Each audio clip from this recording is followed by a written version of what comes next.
My name is Michael Anthony Land. I'm from Dallas, Texas. I'm here today because of my son Preston Land, who died on January 5th of 2021 from acute fentanyl poisoning.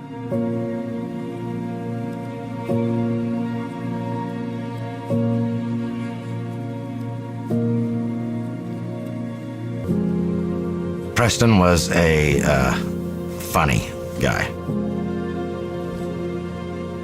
Just a great kid. I mean, he could make anybody laugh.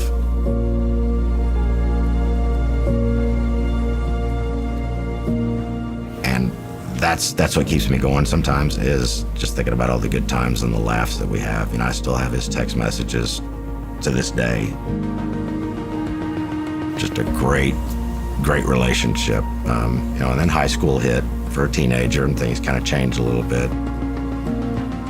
He struggled a little bit with a few things, you know, some isolation, a little bit of depression, and tried to get him some help with that.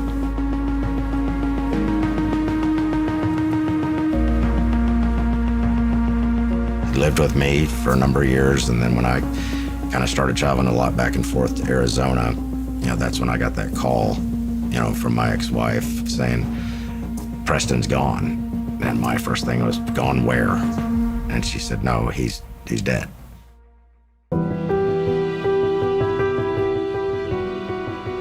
Preston was not what society or what I looked at as an addict. And that's what upset me a lot, was people, their first thought were, well, I didn't know he was an addict. An addict is somebody that can't live without it. Preston was not that way. That night that he took that pill, I don't know what he was struggling with. If it was just a quick, you know, depression, you know, he wanted, whatever it was, he wanted that quick thing that, I just want to get out of this attitude right now.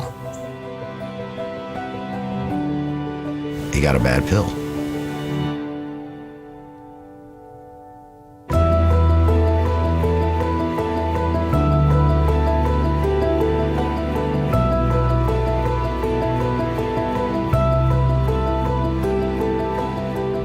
People think of drugs as the hardcore stuff that's illegal, the cocaine, the methamphetamine, the heroin on the streets and everything.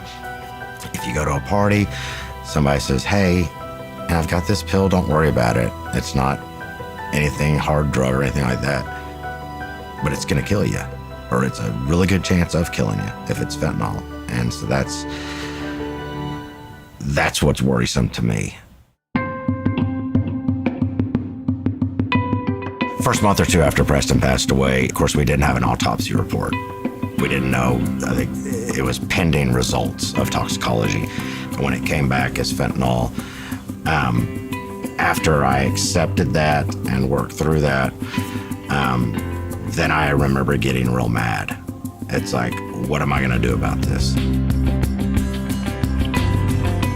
I was very lucky to have my church and the group that I'm with there that helped me through a lot of the anger and wanting to find blame with everybody.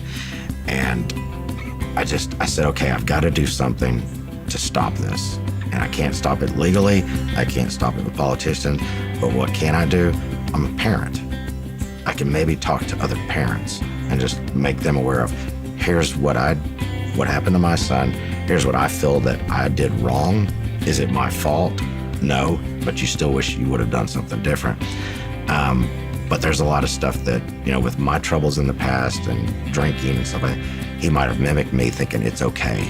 So it's a day-by-day thing, but I'm just taking that, you know, I still get angry sometimes, I still get sad, but I'm trying to turn this into something good and use his name for something good.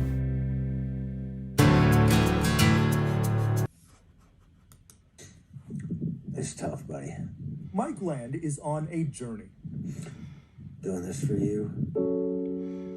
Visiting 25 national parks for his son, Preston. Yeah, I miss him so much. A years-long drug awareness campaign. I don't want to see another parent deal with this. 25 parks for the 25 years Preston lived before dying of acute fentanyl poisoning. There's a saying, one party, one pill, one time. That's all it takes. The man-made opioid is 50 times more potent than heroin. Collin County Sheriff Jim Skinner helped start a special criminal interdiction unit, 18 deputies over 8 counties, focused on human and drug trafficking. Sometimes we'll encounter cartel soldiers, hardcore. Other times we'll encounter someone who's paid just to drive a vehicle from point A to point B. Over the last week and a half, the interdiction unit has seized 48,000 fentanyl pills on 2 stops. In one case, hidden inside a battery.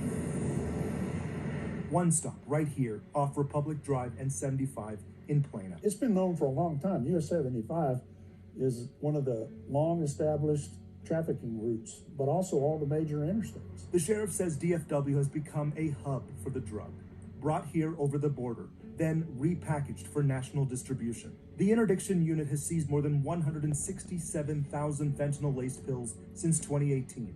In that time, fentanyl-related deaths have shot up 886% in the county.